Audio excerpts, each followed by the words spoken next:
Dear students, thank you for showing your interest in the channel One Stop All Poetry Solution. Your love and motivation is a big source of encouragement for me. Now, Wild Stones at Cool is the next poem that I am going to discuss here. And let me tell you or share with you another interesting fact. One Stop All Poetry Solution is now available on Telegram. The link to the channel is given here. Do follow it, like, share, comment and subscribe, and do stay tuned for more updates. So without much ado, let's start with the poem The Wild Swans at Cool, written by W.B. Yeats. This poem was written in 1916 by William Butler Yeats, and this poem explores the theme of the frailty of the human life and the passing of the time. The speaker in the poem is aware of his own aging. As you will understand as we move on to the subsequent stanzas of the poem, that the speaker is quite aware of his aging and the degradation, and as he is at one with nature, we find that this realization is even more strong. The trees are in their autumn beauty, the woodland paths are dry. Under the October twilight, the water mirrors a still sky. Upon the brimming water among the stones are 59 swans. So, at the very thing at the outset that we notice is that the speaker has been able to count the number of swans that are present at the lake. The setting is that of Cool, and the number of swans that are present there is very striking to the readers, because we notice the level of the concentration that the speaker has. We generally tend to look at nature, we tend to philosophize by looking at nature, but we rarely count with so much exactitude. We rarely count with so much precision the number of birds that are there. So, we are marveled at the speaker's level of concentration. Another thing you will notice in the first stanza is that the setting is that of an October evening. It is autumn, it is October, and it is twilight.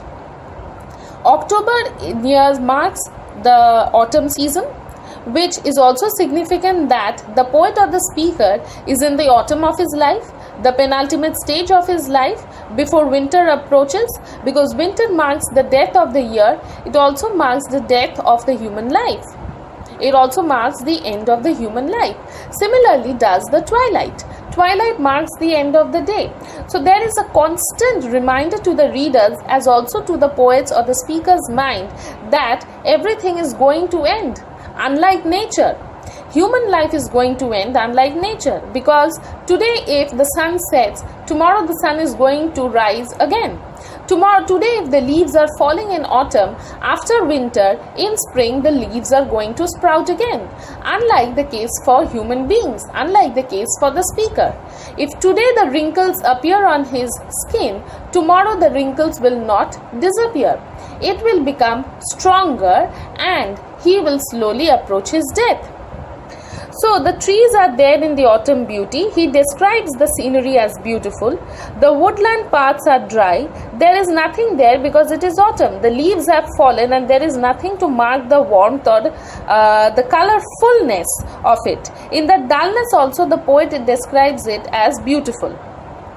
Under the October twilight, the water mirrors a still sky. The water is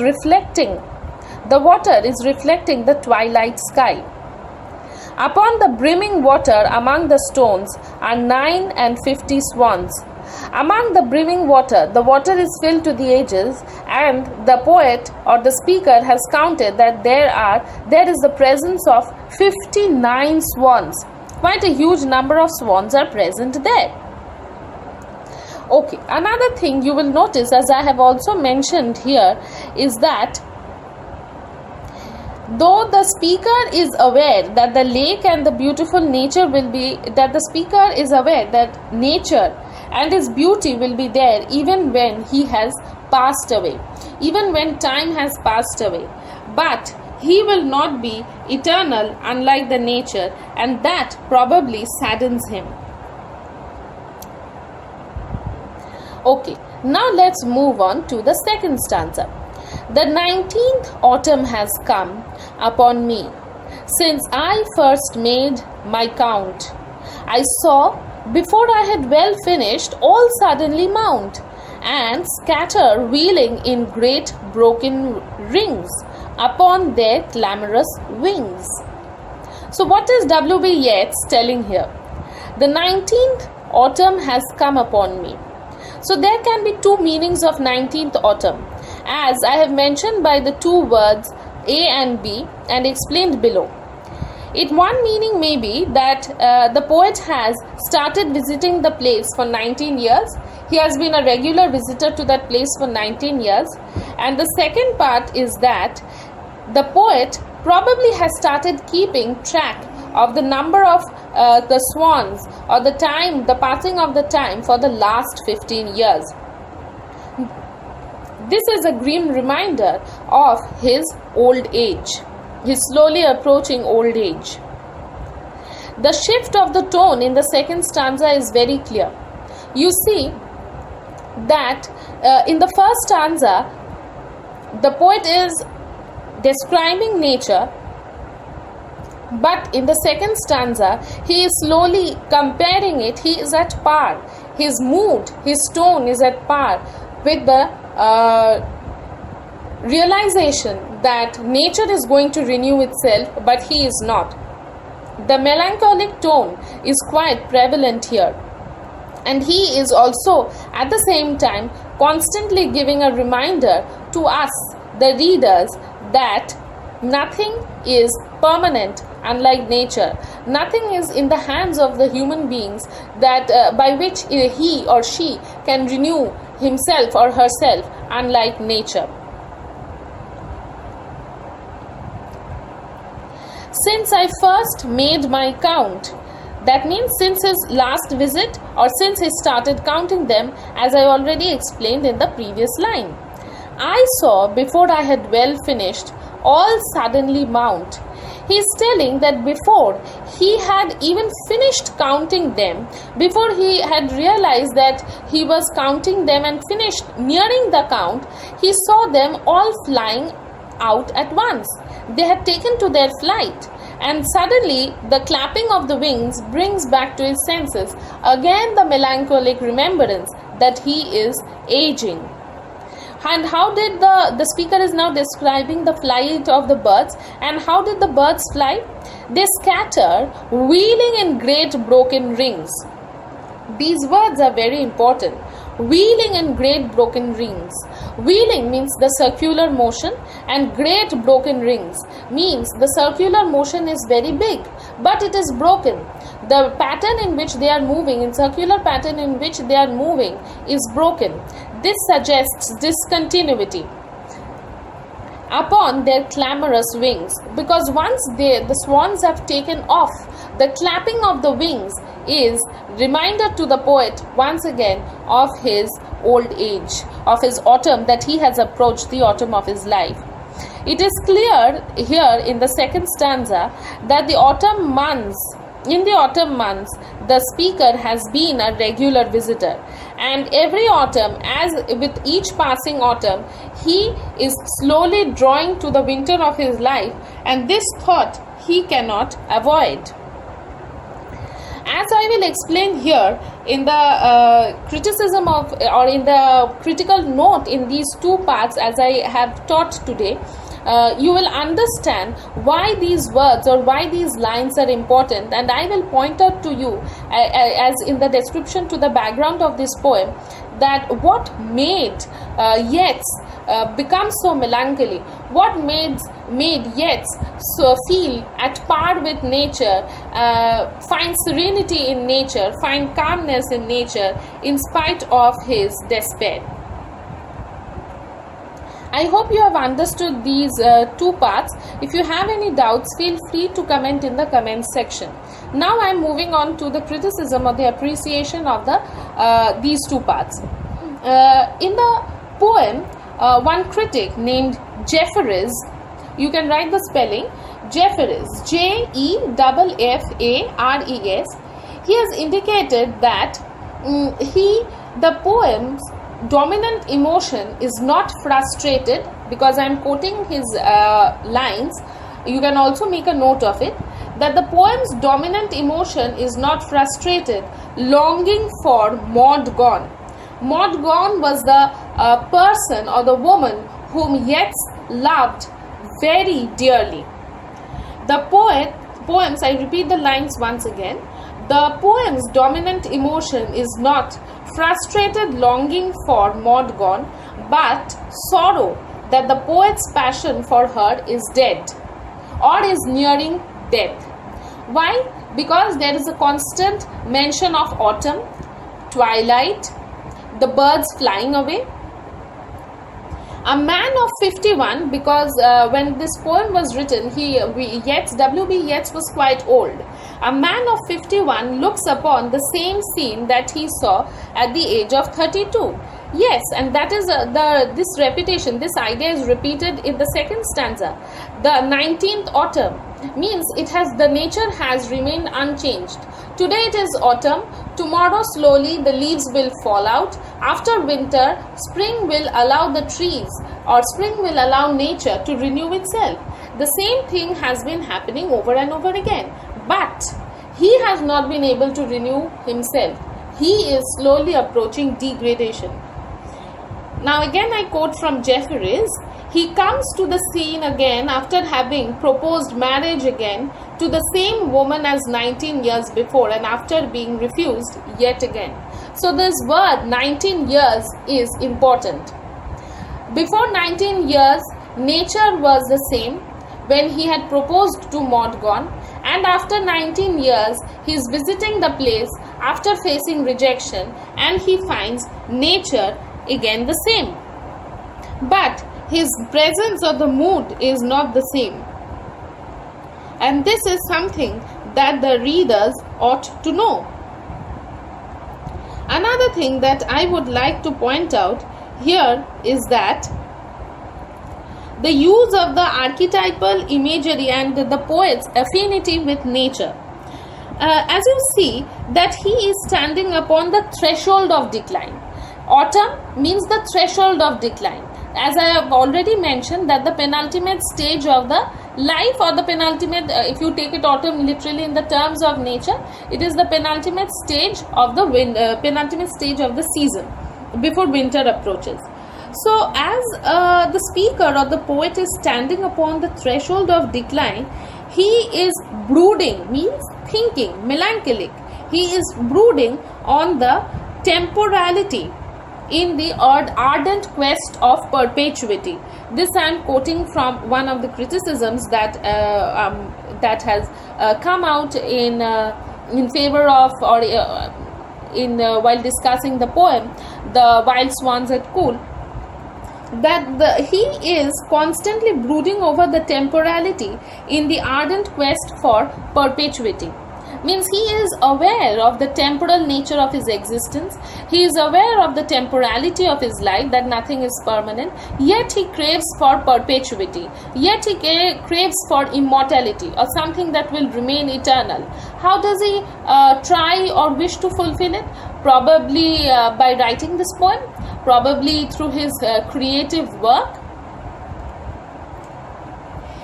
We see here that Yeats has resorted to nature as composing the cool, formal and silent. There is not much noise.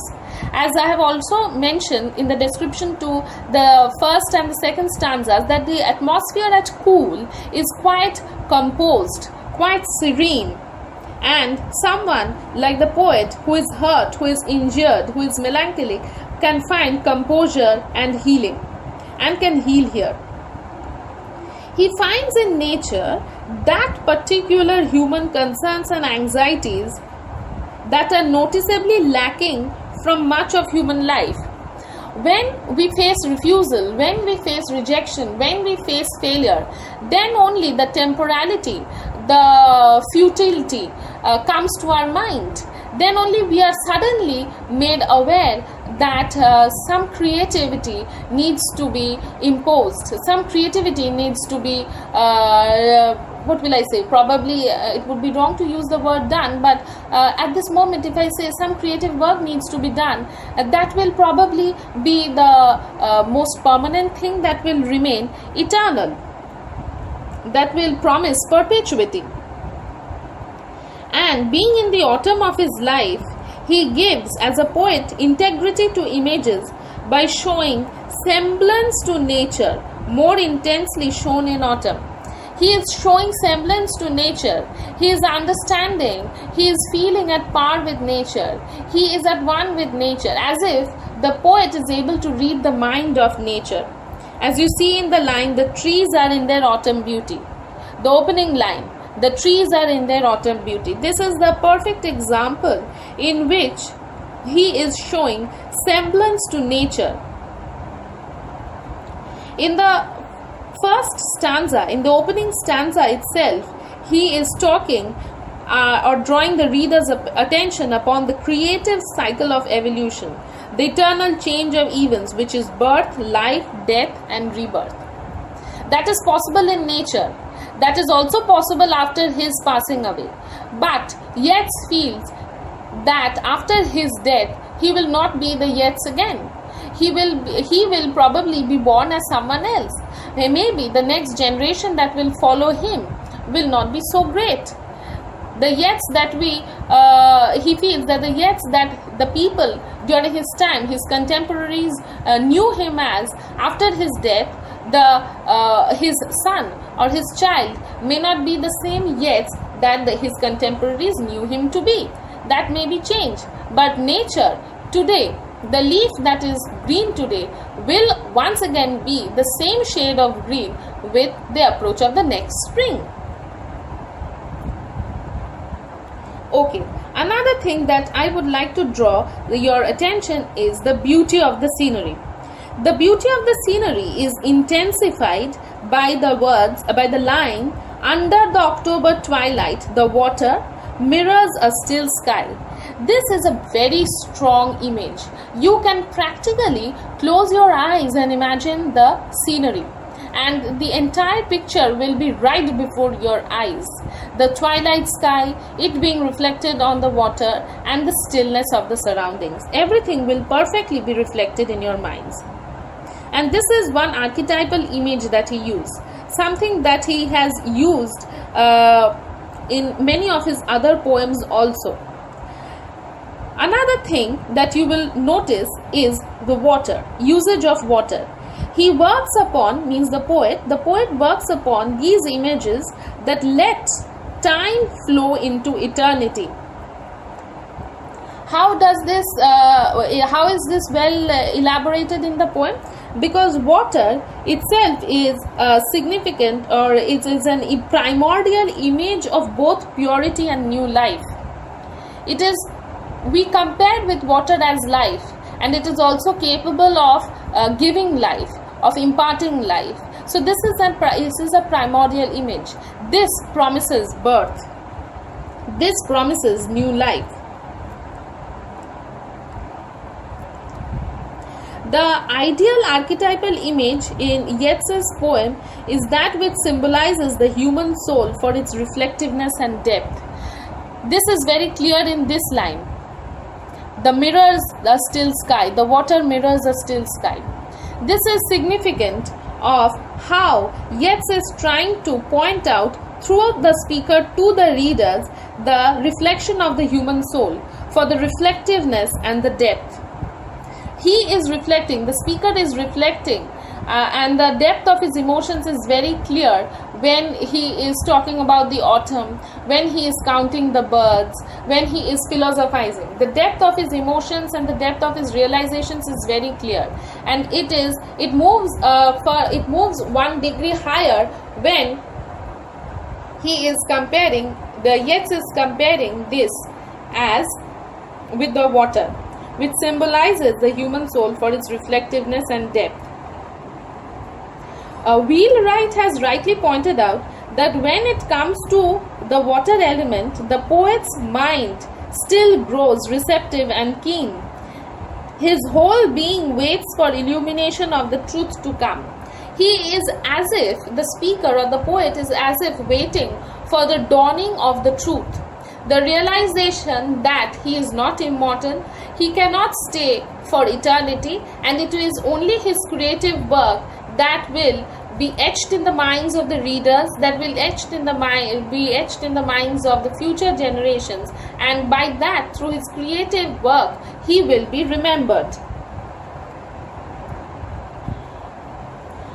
One thing that is important is that Yeats presents the image of the water in the first stanza, the image of the water, to build upon the central symbol of the poem.